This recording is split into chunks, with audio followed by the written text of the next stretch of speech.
Welcome back to the Motivated Mind Zone. Glad to have you here. Today, we are undertaking, well, a deep dive into something incredibly practical for anyone learning English. We're talking about how to seriously speed up your journey to fluency.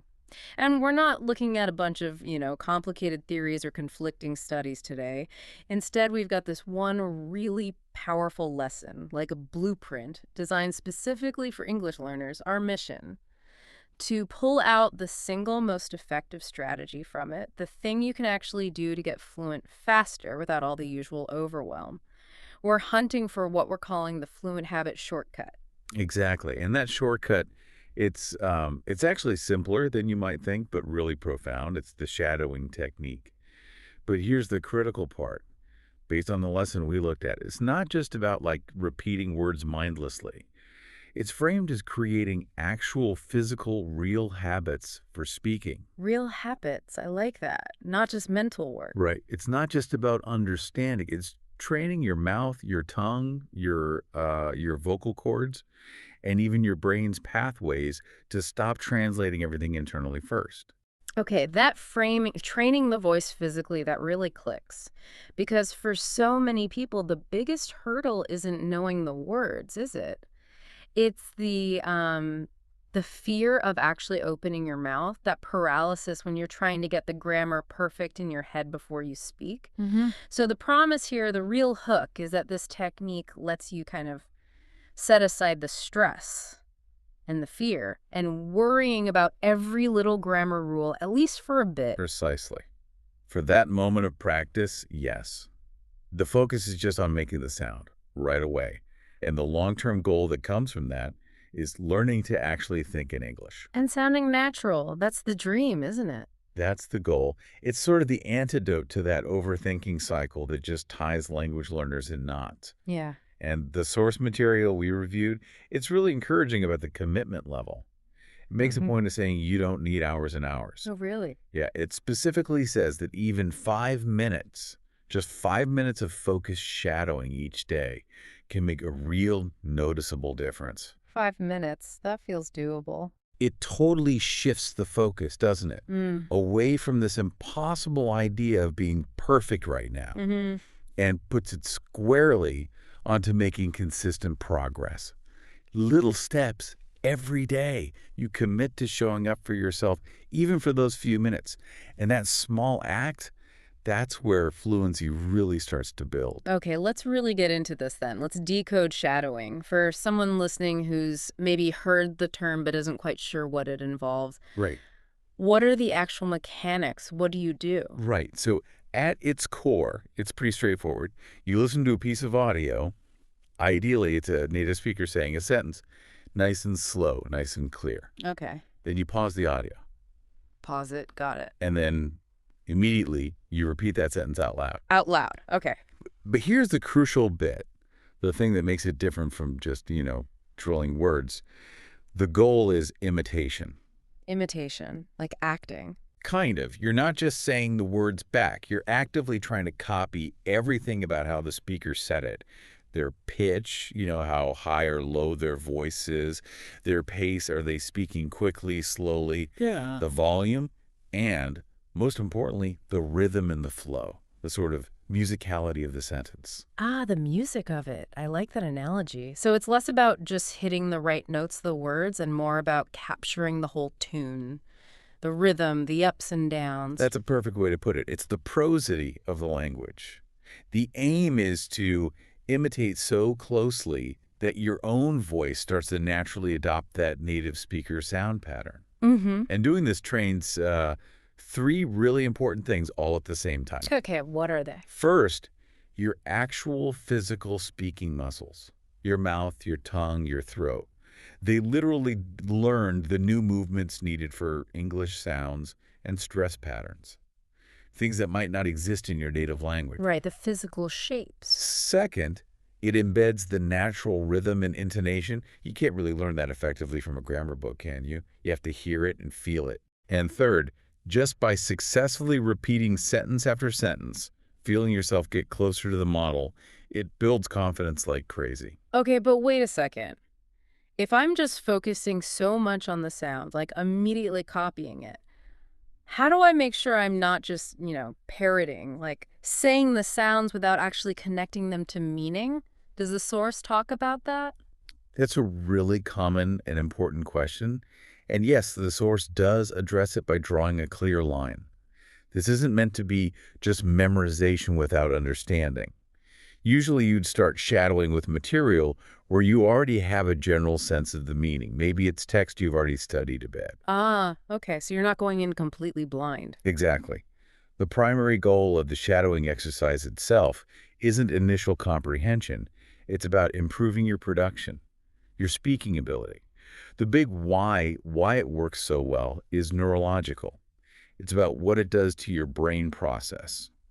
When you force yourself to mimic that sound and rhythm immediately, your brain doesn't have time for its usual detour. What do it? The one where it hears English, translates it into your native language, formulates a response in your native language, translates that back into English grammar rules, and then tries to speak. Oh, wow, yeah. That sounds exhausting, just describing it. It is. It totally overloads your working memory and makes speaking slow and clunky. Shadowing helps bypass that whole translation loop. So instead of hear English translate in, think, translate out, speak, Right. you're training a more direct path. Like, Yeah. hear English, sound banks, make English sound. Pretty much. Yeah. You're aiming for that direct connection. English sound input, immediate English sound output. It shifts the cognitive load away from conscious rule application. That makes so much sense. You're making speaking feel less like solving a math problem every time. Exactly. You're turning it into more of an automatic reflex, so like a habit stored in your muscle memory. Think about learning to type or ride a bike. You don't consciously think about every single finger movement or muscle adjustment after a while, do you? No, it just happens. Right. And the source material basically says, for learners always asking, how do I get fluent? The answer is simple, though not necessarily easy. Listen, repeat out loud, practice consistently until producing the sounds becomes reflexive. So by really focusing on that sound and rhythm, you're building real deeply ingrained habits. Think about passive listening versus active shadowing. Listening is great, it helps you understand better, but shadowing builds the motor skills for speaking. Motor skills for speaking. Interesting. Yeah, and that's why it's so effective at helping you sound natural. You know how some learners can write perfect English sentences, but when they speak, it sounds a bit choppy or hesitant. I know exactly what you mean. Often, that's because their brain is busy calculating the grammar rules on the fly instead of just accessing the natural sound patterns it needs. Shadowing helps eliminate that delay. It smooths things out. And that mindset shift you mentioned earlier about forgetting the rules for a moment, that sounds so freeing. If I can just have, say, 10 or 15 minutes a day where I'm not beating myself up about grammar and just focusing on making the sound stronger, that seems huge psychologically. It really is. The source material is quite specific about this. It tells the learner, look, during this practice, put aside the stress, put aside the fear. Don't worry about perfect grammar right now. The only goal in that moment is to speak, to actually hear your own voice producing English sounds, and to feel it getting clearer, stronger, more rhythmic, one sentence at a time. Wow. Practicing like that every day starts to reframe the whole challenge of learning English. It stops feeling like this insurmountable intellectual mountain and starts feeling more like a physical skill. Like playing an instrument or learning a sport. Exactly. A skill that predictably gets better with consistent practice. And over time, that makes the whole process feel less effortful, more natural. Okay, so we get the technique, we get why it's powerful, but the final piece is making it stick, right? Consistency. How does the blueprint help learners build this into a real solid habit? Yeah, consistency is everything here. The source really hammers home the value of doing it daily. And it stresses taking ownership of that practice time. It uses phrases like, make this time yours. Make this time yours. I like that. It's about recognizing that showing up for yourself, even if it's just for those 5 or 10 minutes we talked about, That's the starting point for any real transformation. Mm. And it suggests ways to make it easier to be consistent, like linking it to something you already do every day. Habit stacking? Pretty much. It encourages you to find a slot, maybe while you're walking, or during a quiet study period at home, or even, while doing simple chores like folding laundry. Ah, okay. So you don't necessarily need to create a whole new hour in your schedule. Not at all.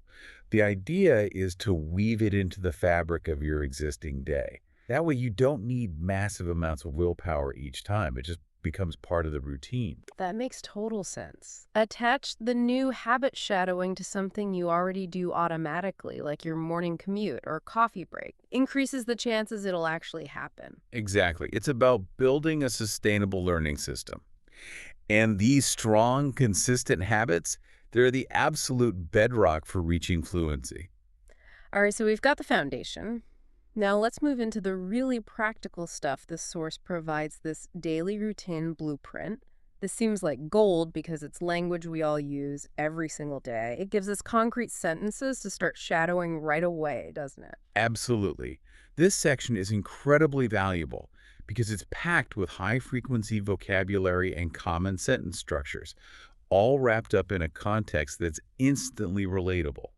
It makes the learning immediately useful. The blueprint walks us through a typical day, starting with waking up. It gives us specific time references and actions in sequence. For instance, it starts with simple time telling. I usually wake up around 6:30. Okay, basic but essential. Right. And then it immediately introduces a bit more complexity with a conditional idea. Right. So sometimes I wake up later if I went to bed late. Ah, okay. So you're shadowing not just the words wake up, but the whole structure. Usually wake up, sometimes wake up later if. You get the adverbs of frequency, the conditional if clause. Exactly. Shadowing sentences like these helps internalize the rhythm and intonation of these core conversational grammar patterns without having to consciously dissect the rules first. Yeah. You just absorb how they sound and feel. Mm. Then, following the time, we get these immediate physical actions. These are great for linking language to movement, which helps memory. Like when I open my eyes, I take a deep breath and stretch. Simple, clear actions. Mhm. And then a slightly more reflective moment. I stay in bed for a few seconds to think about the day. That structure, stay, to think, is useful. Right, expressing purpose. Followed by the clear sequence. Then I sit up, I go to the bathroom, simple verbs, sequential flow. That sequence is important, isn't it? Because stringing actions together smoothly is something learners often struggle with. Using those little transition words like then or after that, shadowing helps lock those in. Definitely. And then we hit the hygiene part, which is full of really common verbs and phrasal verbs. Like what? Things like, I brush my teeth slowly and carefully.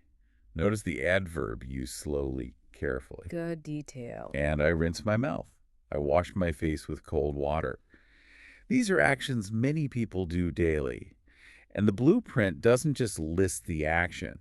It often gives the reason, which teaches another useful structure. Oh, yeah. Like how? It says, cold water helps me feel fresh and awake. See? It connects the action, washing with cold water, to the result, feeling fresh using helps me feel. That's a natural way to explain cause and effect. That's really useful. Okay, what about showering? We get some nice contrast language there, too. First, the general habit.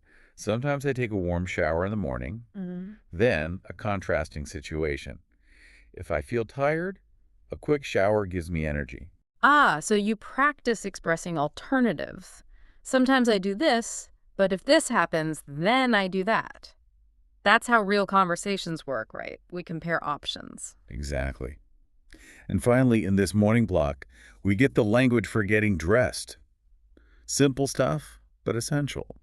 After I shower, I dry off, another phrasal verb, and change into clean, simple, and comfortable clothes.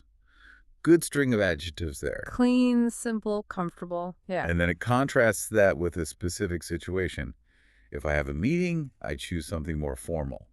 Again, that conditional structure showing choice based on circumstance. So just in these few morning routine sentences, you're shadowing basic verbs, adverbs, phrasal verbs, sequencing words, conditionals, cause and effect. Wow.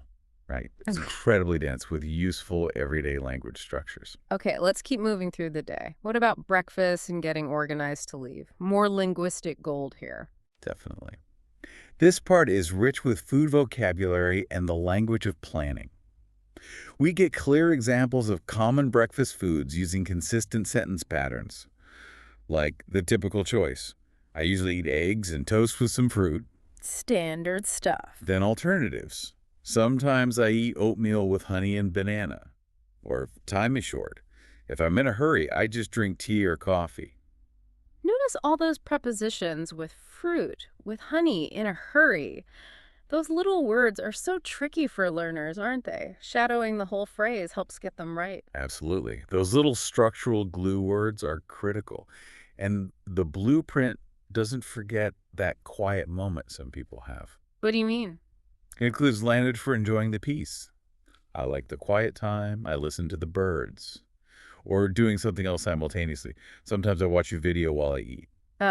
Using while to connect two actions happening at the same time. That's another key structure. Then it shifts to the practical, getting ready to leave logistics. Essential stuff to reduce morning stress, like checking the phone. I check the time. I read any new messages. Simple, direct actions. And the planning side. I check my calendar to see the plan for the day. Again, that check to see purpose structure. Followed by packing.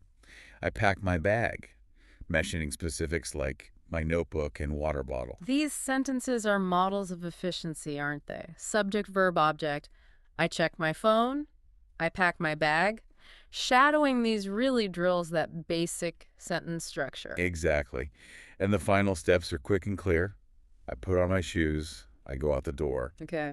And for commuters, it adds, I take the bus or walk. And the social touch on arrival. I greet people politely when I arrive. So by shadowing just this daily routine section, you're not just learning lists of words like toast or shoes. You're learning how to talk about your life in complete, natural-sounding sentences and sequences. Precisely. You're learning language embedded in situations, which makes it much easier to recall and use when you're actually in those situations. Okay, so Section 2 grounded us firmly in that personal, everyday routine. Now, Section 3 seems to shift gears a bit, moving into the more professional or academic side of life. The blueprint gives us language for managing work or studies, right? And even language about learning itself. That's right.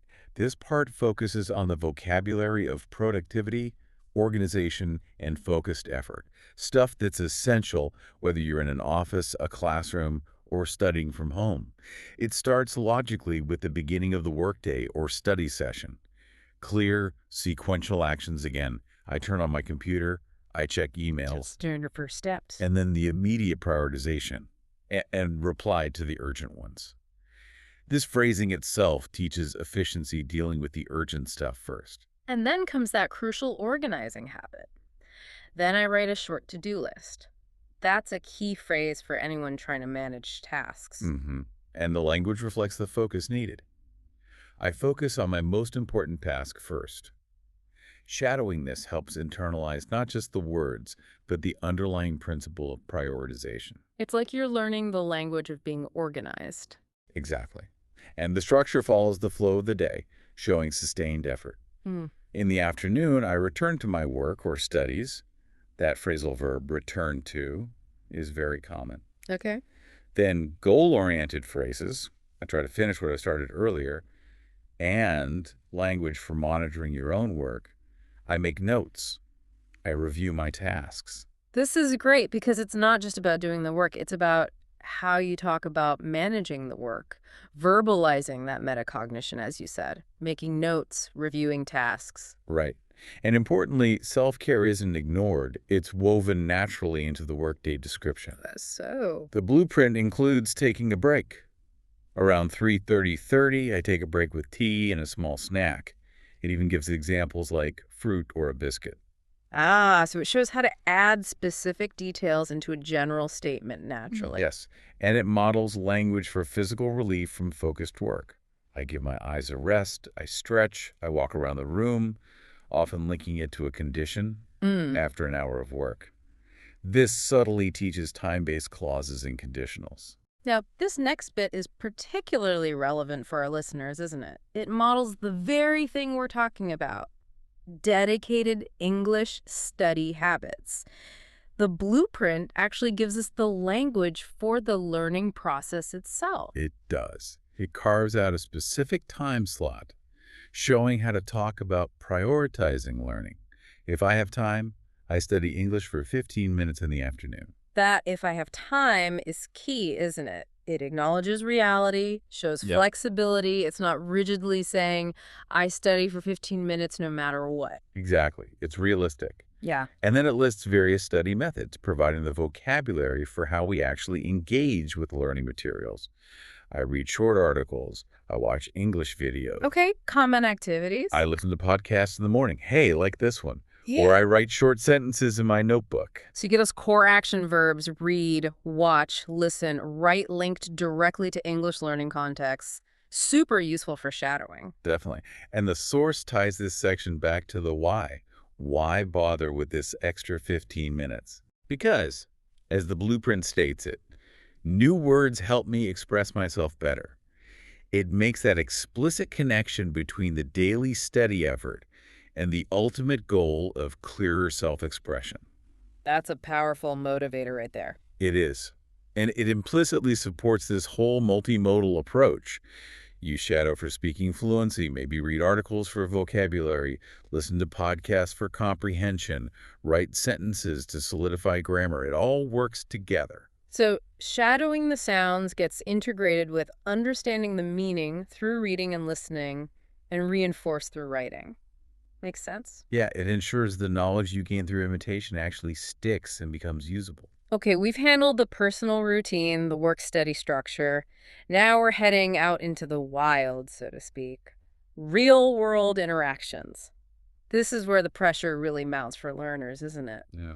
That moment you have to actually talk to a stranger. Mm-hmm. Anxiety levels can definitely spike here. And this is where the source material provides almost like a tactical phrasebook.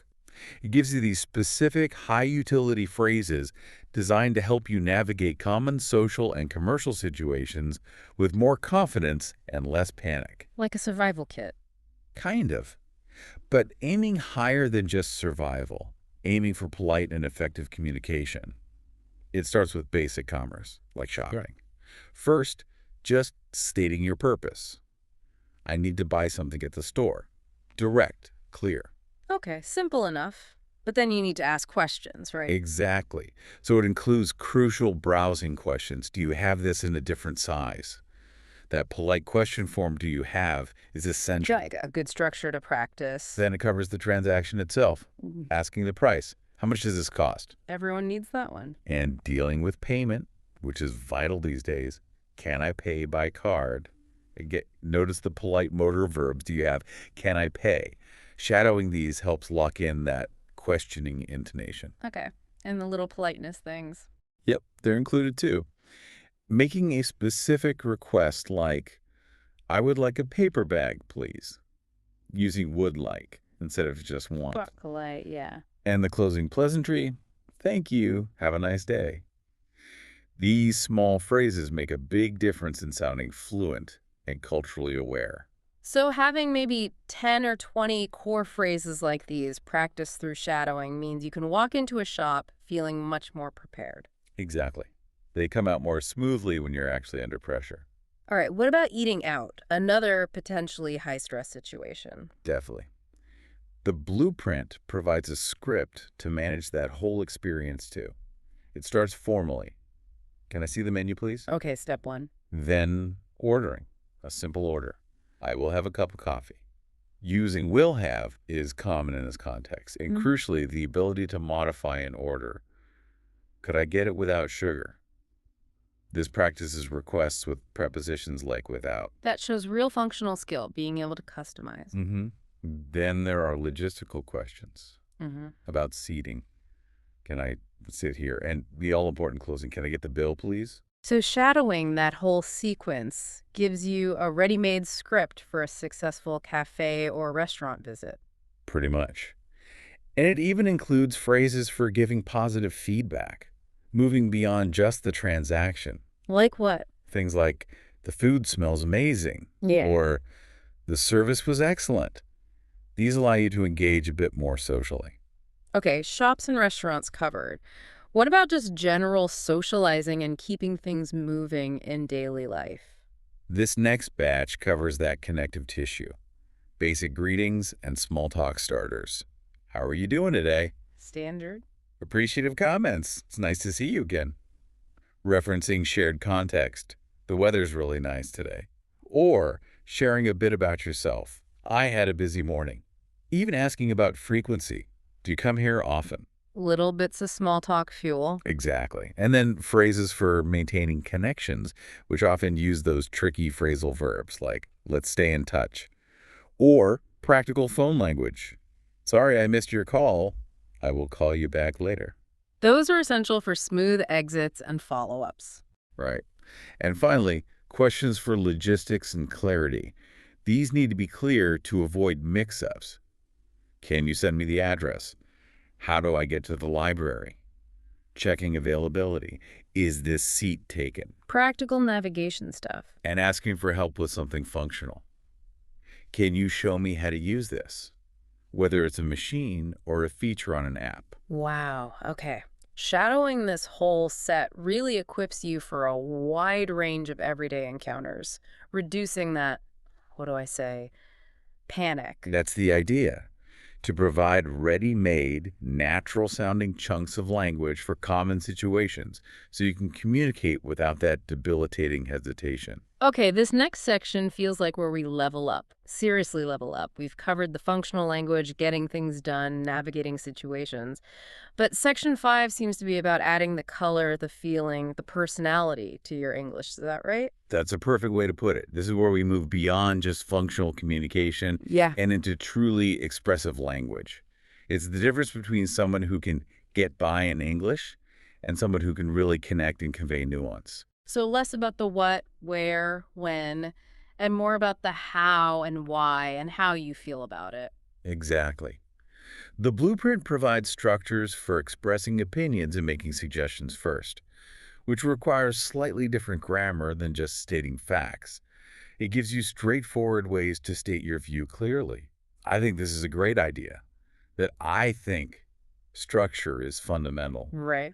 But shadowing also helps you practice the softer, more conversational ways to offer opinions. Like. Comparative opinions often need more nuance. In my opinion, it's better to wait. Using phrases like, in my opinion, or expressing uncertainty or caution, which is vital in discussions. I'm not sure about that. Or showing polite interest without fully agreeing. That sounds interesting. Ah, those little phrases that keep conversations flowing smoothly even when you don't totally agree. Very useful. Definitely conversational grease. Yeah. And then phrases that propose action. Let's try it and see what happens. Notice the natural contraction let's shadowing helps you nail those common forms. Okay, opinions covered. Then it moves into actually talking about feelings. Yes, verbalizing your internal state. The blueprint gives simple, high-frequency ways to do this using common emotional adjectives. Basic states are covered with standard structures. I'm feeling really tired today. Using the present continuous for a current feeling. This makes me so happy. Simple cause and effect for emotion. I was a little nervous before. Simple past for a previous state. These seem like core sentences for basic emotional expression. They are. And it even includes language about coping mechanisms, which can lead to deeper conversations. Sometimes I feel stressed, but I try to relax. Using but to connect the feeling, stress with the coping action, try to relax. Good structure. But now we get to what you call the level up part. The source calls this out, and it really is the aha moment. It's the extensive list of high-impact descriptive adjectives. Okay, what makes them high impact? They take your language from basic and functional to rich, evocative, and engaging. It's how you stop saying everything is just good, bad, big, or nice. Which gets pretty boring pretty fast. Exactly. And shadowing these is perfect because using a stronger adjective often requires a slightly different emphasis or tone to really land it. You're not just learning the word, you're learning how to deliver it. Okay, give me some examples from the source. How does it help us move beyond good?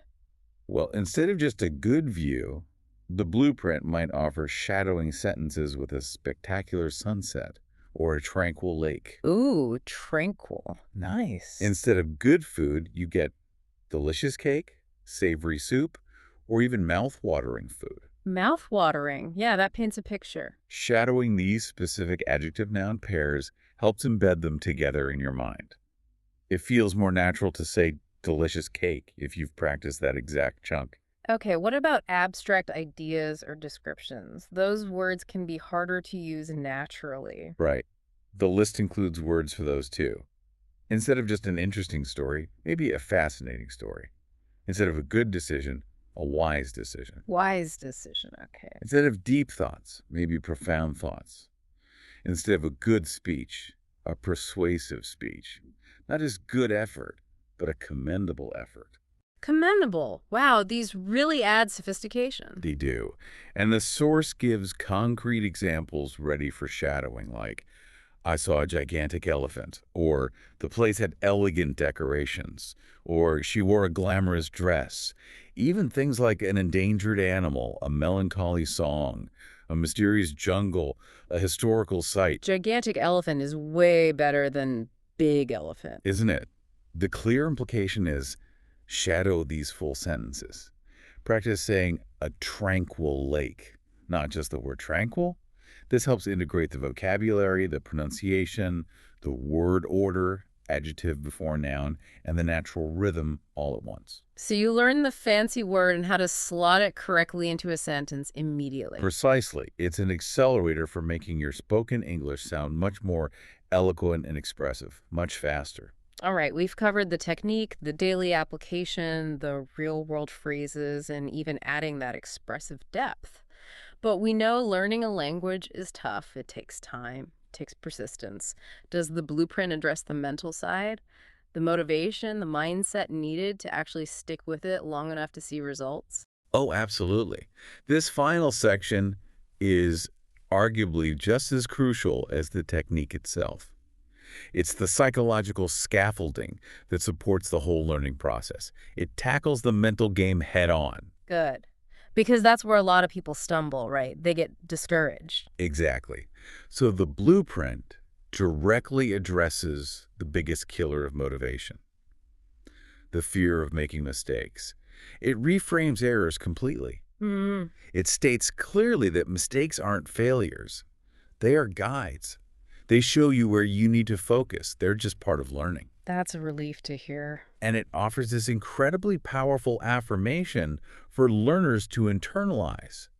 I speak English to express myself, not to be perfect. Wow. Say that again? I speak English to express myself, not to be perfect. Just embracing that one idea can lift a huge weight off your shoulders. Okay, so permission to be imperfect is step one. But you still need to believe you can improve, right? Yes. And the source provides affirmations specifically for building that self-belief and trust in the journey.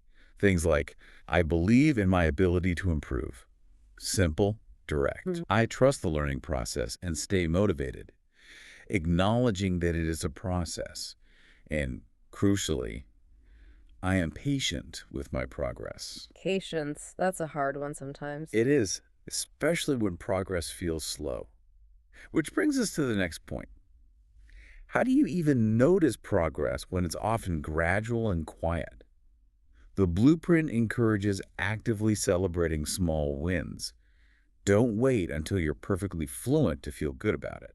What kind of small wins? It prompts you to think, I appreciate my growth no matter how small, and I celebrate every step forward. In shadowing, maybe a win is just noticing you hesitated less on a certain phrase today, or that your rhythm felt a bit smoother, or you remembered one of those new adjectives. These tiny improvements need acknowledgement to keep you going. Okay, so we manage expectations, embrace imperfection, celebrate small wins. What about the positive outcomes? How does the blueprint frame the benefits to keep motivation high? It paints fluency not as some distant, maybe unreachable dream, but as the natural, almost inevitable result of consistent practice. The language used is very encouraging. Speaking English gets easier with practice. The simple truth. My English fluency is getting stronger, focusing on the ongoing development. Right, reinforcing that the effort is paying off, even if slowly. Exactly. And it promises that with daily practice, English will start to feel more effortless over time because those motor skills and pathways we talked about become deeply ingrained. And the impact goes beyond just language skills, doesn't it? Yes, it highlights the personal empowerment. Speaking out loud boosts my confidence. Experiencing that directly is huge. English helps me feel empowered. It reframes English from a difficult subject into a powerful tool A tool for what? for connection. The blueprint explicitly mentions this. English helps me connect with people worldwide, and it helps me express my ideas clearly. It ties that sometimes tedious 5 minutes of daily shadowing directly to these big, meaningful outcomes, global connection, and clear self-expression. That really puts the daily grind into perspective. And the whole mindset section culminates in this forward-looking statement, which is like the ultimate fuel for keeping the habit alive. My efforts today will make my English fluent tomorrow. Ah, connecting today's action directly to tomorrow's desired result. Yeah. Powerful. It really is. It asserts that every single practice session, no matter how short, is a building block for that future fluent self you envision. Hashtag outro, synthesis, and final challenge. Wow. Okay, this has been a really comprehensive deep dive into this fluency blueprint. We've really broken down the core technique shadowing and positioned it as maybe the most effective shortcut for building that vocal muscle memory for English. We saw how to apply it using the super practical language of daily routines, work life, and those crucial real-world interactions. And then we explored how to use it to level up, to add that depth and expressiveness with feelings and those fantastic descriptive adjectives. Plus, crucially, we covered the mindset needed to actually sustain the effort. Yeah, and if there's one central message to take away from the source material, it's probably this. Fluency isn't usually this big, dramatic event. It happens gradually, quietly, sentence by sentence. It happens in those little pockets of time you manage to carve out for practice. Every time you show up, you listen, you repeat, you feel the rhythm. You're taking one more tangible step. You're becoming that confident, natural speaker you want to be, little by little. So the message is clear. Use this shadowing method. Use the kind of detailed vocabulary sets we discussed today. Focus on that rhythm, that clarity, and maybe most importantly, don't wait for the perfect time or conditions to start. Just start. Even 5 minutes today is better than zero. Absolutely. And before everyone goes, we want to leave you with a final challenge, something concrete you can try right away to feel the impact of this. We talked about those high-impact descriptive adjectives. We challenge you to pick just 3 of them. Let's say tranquil, commendable, and vivid. Just 3. Okay. Tranquil, commendable, vivid. Got it. What's the challenge? The challenge is to consciously try and integrate at least one of those words into your very next shadowing session, or even better, into a real English conversation you have. Ah, okay. So instead of just saying, I had a good day, maybe try to think if any part of it could be described using one of those words. Exactly. Maybe you read an article with vivid descriptions. Maybe your own effort to practice English today was commendable. Maybe you found a moment of tranquil quiet. So force yourself to reach for that richer word. Just try it. Notice how it feels to actually say it out loud in a sentence. By actively using these more advanced words, sounding them out, you start to internalize them much faster. You immediately feel a little bit of that elegance and expressiveness we talked about. That's a great practical challenge. Okay, so pick 3 strong adjectives. Try to use one. Love it. Keep practicing, everyone. Trust that quiet consistency. It really does add up. It really does. Keep showing up for yourself. And we'll see you next time on the Motivated Mind Zone.